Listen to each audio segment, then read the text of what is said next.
दक्षिण भारत का इतिहास, मतलब ये कब से कब तक है बाबू? 500 से 1200 ईस्वी तक, 1200 ईस्वी पूर्व नहीं, 1200 ईस्वी तक के जो इतिहास दक्षिण भारत का इतिहास है बताना, मतलब दक्षिण भारत में जो घटना घटी थी, ठीक ना, तो उसी को हम लोग क्या पढ़ते हैं वो दक्षिण भारत के इतिहास पढ़ते हैं, ठीक ना।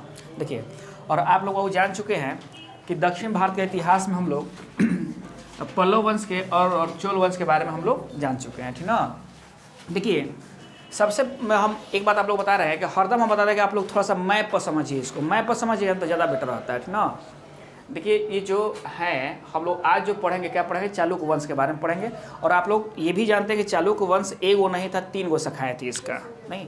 चालुक्य वंश मतलब कल्याणी, चालुक्य, वातापी और फिर वो बेंगी, ना।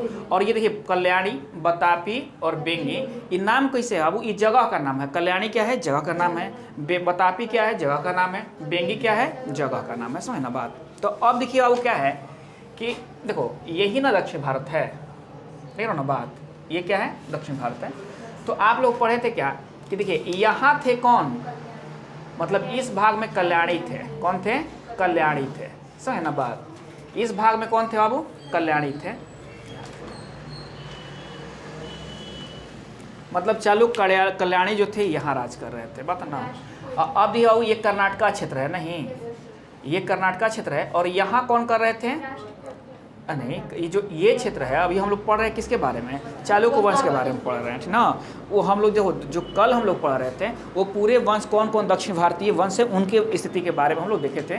तो मतलब इन लोगों की भौगोलिक स्थिति यही थी। यहाँ कौन थे? कल्याणी थे। और यहाँ कौन होंगे? वातापी होंगे। कौन होंगे यहाँ? वातापी।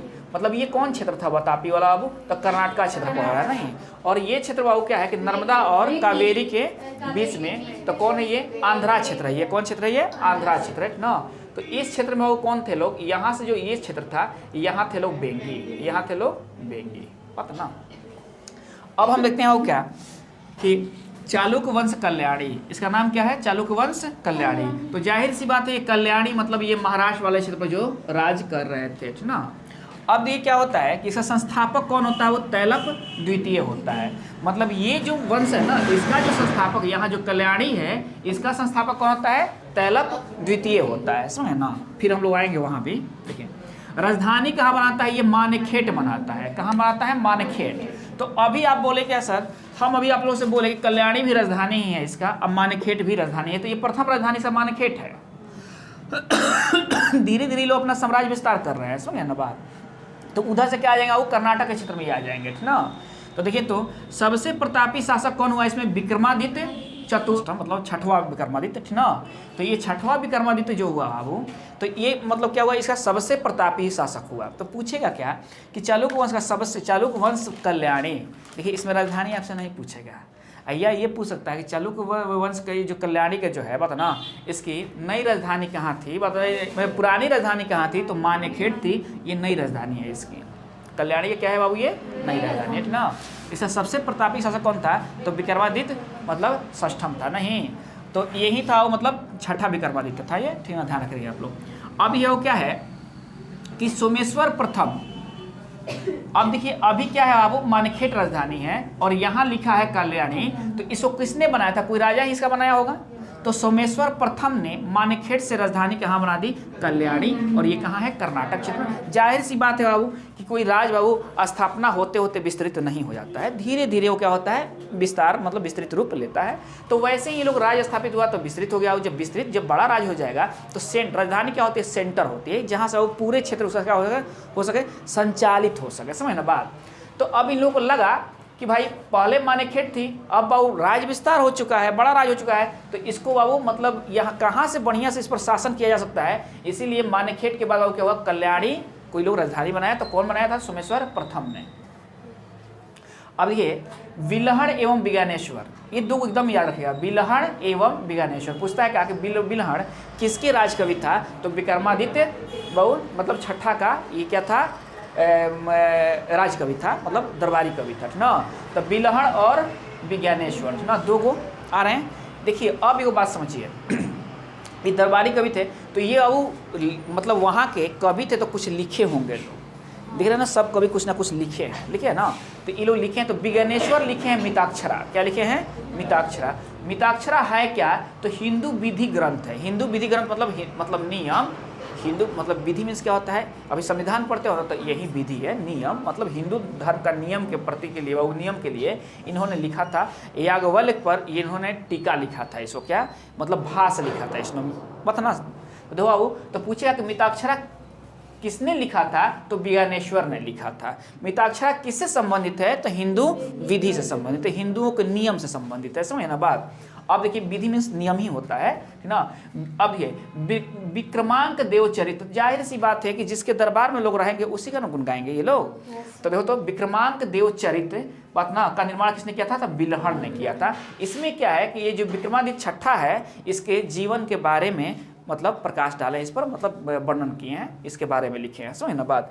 अब ये क्वेश्चन और आ सकता है कि चालुक्य वंश मतलब चालुक्य वंश कल्याणी का बात ना, इतिहास कहाँ से प्राप्त होता है, तो कहाँ से आओ, विक्रमांक देव चरित्र से भी प्राप्त होता है। क्योंकि ऐतिहासिक किसी देखो कोई भी हम धर्म कोई भी हम क्या हो रहा है, वंश पढ़ रहे हैं, तो उस वंश का क्या होता है कि ऐतिहासिक स्रोत को जानने के लिए सबसे बढ़िया चीज़ क्या है, उस समय की लिखी गई पुस्तक है ना बात, साहित्यिक मतलब स्रोत ना। तो अब ये वो क्या देखते हैं हम लोग कि मिताक्षरा को किसने लिखा, तो विज्ञानेश्वर ने। ये क्या चीज़ है, तो हिंदू विधि ग्रंथ है बात ना। विक्रमांक देव चरित्र को किसने लिखा था, तो बिल्हण ने। ये किसके दरबारी कवि थे, तो विक्रमादित्य छठा का ये दरबारी कवि थे ना। अब देखिए क्या होता है, मतलब इसमें हम लोग इतना पॉइंट को दिमाग पर रखे रहेंगे ना। अब आता है चालुक्य वतापी। तो आप देखिए वतापी किस क्षेत्र में राज कर रहे हैं, तो वतापी वो कर्नाटका क्षेत्र में है ना। यहाँ देखिए तो चालुक्य वतापी क्या है, इनकी राजधानी है। वतापी क्या है, वो ये राजधानी है। ये संस्थापक कौन है इसका, जयसिंह संस्थापक है।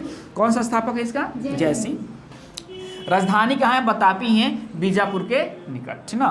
अब देखिए सबसे प्रतापी शासक पुलकेशिन द्वितीय हुआ, जिसके बारे में हम लोग वर्धन वर्ष पढ़ रहे थे, उसमें हम लोग इसका जिक्र किए हैं नहीं। देखिए अब क्या है बाबू कि पुलकेशिन जो द्वितीय हुआ, ये सबसे इसका क्या हुआ, शक्तिशाली शासक हुआ। और ये कहाँ से देखो तो बाबू प्राप्त, एहोल अभिलेख का संबंध नहीं, मतलब एहोल अभिलेख से बाबू पुलकेशिन द्वितीय के इतिहास के बारे में जानकारी मिलती है। उसमें ये जितना विजय किया है क्षेत्र ना बाबू, वो सारे चीज़ लिखा हुआ है ना। देखिए अब है क्या कि एहोल अभिलेख को लेखक कौन है, लिखा किसने है, तो रविकीर्ति ने बात ना। एहोल अभिलेख संबंधित किससे है, तो पुलकेशिन द्वितीय से। और पुलकेशिन द्वितीय किस वंश का है, तो चालुक्य वंशीय राजा है, चालुक्य वतापी का है। किसका है, ये वतापी का है ना। अब देखिए हम लोग जब पुष्पभूति वंश या वर्धन वंश पढ़ रहे थे, उसमें पढ़ते क्या कि ये जो हर्षवर्धन होते हैं दक्षिण की तरफ बढ़ते हैं अपने सैन्य अभियान के लिए ना, राज विस्तार के लिए। तो नर्मदा नदी के तट पर क्या होता है, इनका भिड़ंत किससे होता है, चालुक्य वंशीय, तो वहीं ये है पुलकेशिन द्वितीय, इससे इनकी भिड़ंत होती है। और यहाँ क्या होता है कि ये पुलकेशिन द्वितीय से हर्षवर्धन हार जाते हैं ना। इसकी जानकारी कहाँ से मिलती है, तो एहोल अभिलेख से मिलती है। जैसे ही वो क्या होता है कि हर्षवर्धन को यह हराता है, तो परमेश्वर की उपाधि धारण करता है। किसका उपाधि धारण करता है, परमेश्वर का। और देखो ये सब जितने हैं परमेश्वर, देख रहा ना, ऐसा लोग देखो नाम ही से लग रहा है क्या कि ये लोग क्या थे कि बौद्ध और जैन मतलम्बी नहीं थे, शैव मतलम्बी थे ये लोग ना, या वैष्णव मतलम्बी ये लोग मिलेंगे ना। ये तो परमेश्वर को उपाधि लेते हैं। और उसके बाद दक्षिणापथेश्वर का उपाधि लेता है। किसका लेता है, ऐसे वो दक्षिणापथ के स्वामी किसे कहा जाता है, सतवाहनों को कहा जाता है। किसको कहा जाता है, शतवाहनों को दक्षिणापथ स्वामी कहा जाता है ना। लेकिन ये क्या होता है, वो दक्षिणापथेश्वर की उपाधि कौन चालुक्य वंशीय राजा लिया था, तो पुलकेशिन द्वितीय ने ना। अब देखिए अजंता की गुफा चित्र में फारसी दूतमंडल का स्वागत करते हुए पुलकेशिन द्वितीय को दिखाया गया है। कहाँ दिखाया गया है, अजंता के गुफा चित्र में बात ना, फारसी मंडल दूतमंडल को स्वागत करते हुए पुलकेशिन द्वितीय को दिखाया गया है ना। देखिए अब क्या होता है भाई कि आप चारों तरफ आप जितवे नहीं ना करोगे, कहीं तो हरबो करोगे ना। तो अब ये पल्लव वंश का शासक होता है नरसिंह वर्मन। कौन होता है वो, नरसिंह वर्मन। ये क्या करता है, वो पुलकेशिन द्वितीय को हराता है। नहीं, ये क्या करता है, पुलकेशिन द्वितीय को हराता है और बाबू बतापी कोंड की उपाधि धारण करता है। पल्लव सब लोग पढ़े हैं ना नरसिंह वर्मा के बारे में। तो बतापी कोंड मतलब बतापी, देखिए ये कौन थे, चालुक्य बतापी। और बाबू जब बतापी कोंड का मतलब बाबू इससे जब ये उपाधि धारण कर रहा है बतापी कोंड का, इसके मतलब एक बतापी पर वो अधिकार कर लिया था। तो बाबू इसका ये भी मतलब हुआ कि पुलकेशिन द्वितीय वहाँ मारा गया था या भाग गया होगा, नहीं संभवतः उसके बाद उसका इतिहास नहीं मिलता है, मतलब वो यहाँ मारा गया था। समझे ना बात, देख रहे ना बात। तभी ना बतापी कोंड मतलब बतापी का राजा है कि नहीं बात। बतापी तो राजधानी किसका था, वो चालुक्य वंश का राजधानी था। लेकिन जब इसको वो ये जीत लेता है तो बतापी कौन का उपाधि लेता है, कौन, नरसिंह वर्मन लेता है। इसके मतलब वो पुलकेशिन द्वितीय हार गया यहाँ, या हार भी गया और मारा भी गया। मतलब यही है, क्योंकि उसके बाद इसकी जानकारी और पुलकेशिन द्वितीय कहीं मिलती नहीं है, तो वो मारा ही गया होगा ना। देखिए अब हम आते हैं, इसमें विक्रमादित्य छठा था। ये क्या है, इसमें है विक्रमादित्य द्वितीय। कौन है, विक्रमादित्य द्वितीय के शासन काल में दक्कन क्षेत्र में अरबों ने आक्रमण किया था। तो पूछेगा क्या कि किस चालुक्य वंशीय शासक मतलब काल में बात ना अरबों का आक्रमण हुआ था, तो वह कौन, विक्रमादित्य द्वितीय के शासन काल में ना। अब देखिए वो क्या है कि इसको याद रखिए आप लोग कि विक्रमादित्य द्वितीय, इसके दो पत्नी थी ना। एक पत्नी का नाम क्या था, प्रथम पत्नी लोक महादेवी, द्वितीय पत्नी कौन थी बाबू, त्रैलोक देवी, ठीक ना। ये क्या कि विरूपाक्ष मंदिर की स्थापना कराई, तो ये पीछे कैसे रहेगी, नहीं कौन बाबू, अपना कमाना थोड़े था, ये लोग राजा था लो, नहीं धन तो अफवाह था, है कि नहीं बा, अथाह धन था ना बाबू ये लोग पास। अब देखो क्या हुआ कि इन्होंने जो लोक महादेवी थी प्रथम पत्नी, ये विरूपाक्ष महादेव मंदिर का क्या करती हैं बाबू, निर्माण कराती हैं। और ये त्रैलोक देवी जो होती हैं वो पीछे क्यों रही, ये भी त्रैलोकेश्वर मंदिर का निर्माण करवाती हैं, ठीक ना। मतलब एक पत्नी बाबू विरूपाक्ष का, तो एक पत्नी मतलब ये इसमें नहीं जा सकती थी, मतलब लड़ाई हो जाएगा, नहीं ये इसमें नहीं जा सकती थी और ये इसमें नहीं आ सकती थी। लेकिन इनकी गलती तो थी नहीं है, ये तो बाबू निर्माण कराई ही थी। और ये भी क्या कि बाबू मतलब त्रिलोकेश्वर मंदिर का निर्माण करवा दी, ठीक ना। तो ध्यान रखिएगा कि विरूपाक्ष मंदिर का निर्माण किस वंशीय शासक ने करवाया था लो बाबू, तो चालुक्य वंशीय शासक ने। और बाबू रानी का अगर नाम लिया जाएगा तो विक्रमादित्य द्वितीय की प्रथम पत्नी लोक महादेवी ने विरूपाक्ष मंदिर का निर्माण कराया था। और त्रिलोकेश्वर मंदिर का निर्माण बाबू इसका द्वितीय पत्नी त्रैलोक देवी ने करवाया था, ठीक ना। इसका अंतिम राजा कौन होता है वो, कीर्ति वर्मा द्वितीय, कीर्ति वर्मन द्वितीय। इसके बाद ही क्या होता है कि इनका समंत होता है कौन बाबू, दंतीदुर्ग। कौन होता है, दंतीदुर्ग। और दंतीदुर्ग इनका वध करके एक नया वंश का निर्माण करता है बाबू, आधारशिला रखता है, जिसका नाम है क्या, राष्ट्रकूट वंश। नहीं पढ़ेंगे हम लोग राष्ट्रकूट वंश, समझ ना बात। अब देखिए बाबू क्या होता है कि हम लोग पढ़ लिए बतापी के शासक दो, तो कहाँ शासन कर रहे थे, कर्नाटक क्षेत्र में कर रहे थे ना। अब देखिए बाबू हम आते हैं चालुक्य बेंगी, ये छोटा मोटा था लोग इसमें, नहीं चालुक्य बेंगी इनका कहाँ है वो, तो आंध्र प्रदेश, मतलब नर्मदा और कावेरी के बीच में, नर्मदा और ये आंध्र प्रदेश वाले क्षेत्र में बाबू क्या करते थे लोग, मतलब शासन करते थे। इनका संस्थापन कौन था वो, विष्णुवर्धन था। कौन था, विष्णुवर्धन। राजधानी हम बार बार बताते हैं कि बेंगी है, क्या है, बेंगी है। और सबसे प्रतापी शासक था विजयादित्य तृतीय था, ठीक ना। बस इतना ही ध्यान रखना है, ठीक ना। देखिए शासन क्षेत्र भी आप लोग देखो मैप पर भी मालूम हो गया कि ये जो क्षेत्र महाराष्ट्र वाला क्षेत्र था, यहाँ कल्याणी था। कर्नाटक क्षेत्र में जो था वो बतापी था। बाद में कल्याणी भी क्या हुआ, राज विस्तार का वो आ गया है सब, कि वो पहले इसकी मानेखेट राजधानी थी, बाद में क्या हो गया कल्याणी, जो कल्याणी कहाँ है, कर्नाटक में। कहाँ है बाबू, कर्नाटक क्षेत्र में, समझ ना बात। और बाबू पूछे बेंगी कहाँ थे लोग, तो बेंगी लोग जो थे बाबू कहाँ थे, आंध्र प्रदेश में थे ना।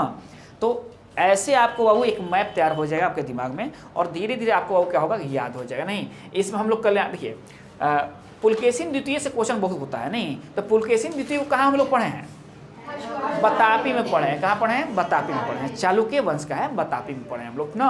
और पुलकेशिन द्वितीय के बारे में आप लोग, हमको उम्मीद है कि बहुत सारे क्वेश्चन आप लोग जान गए हैं, क्योंकि वो हम लोग पुष्पभूति वंश में भी इसके बारे में हम लोग पढ़े थे ना। अब ये इसमें क्या हमको देखना है, देखिए भाई जो एक तो स्थापना किया ना भाई, उसका तो महत्वपूर्ण स्थान है ना, उसको तो याद रखना है ना आप लोग को। अब यह क्या है कि इसमें क्या होता है, पूछता है क्या कि विज्ञानेश्वर किसके दरबारी थे, तो विज्ञानेश्वर किसके दरबारी थे, द्वितीय के, छठा के, नहीं बिल्हण भी उसी के थे। बिल्हण ने क्या लिखा था, इन पर चरित्र लिखा था। और बाबू विज्ञानेश्वर ने क्या लिखा था, मिताक्षरा लिखा था। मिताक्षरा बार बार पूछता है, अधिकतर पूछता है मिताक्षरा को, तो इसलिए आप लोग ध्यान रखिएगा। यहाँ से पुलकेशिन द्वितीय के बारे में पूछेगा, विरूपाक्ष मंदिर पूछ देगा आपसे, ठीक ना, या तेलो, ये सारी चीज़। और यहाँ से बहुत कम पूछता है, ठीक ना, नहीं देखना है ना। तो आप लोग बाबू इसको याद कर लीजिएगा। चलिए निकालिए तो आप लोग ये ऑब्जेक्टिव थोड़ा उसको बंद कर दो।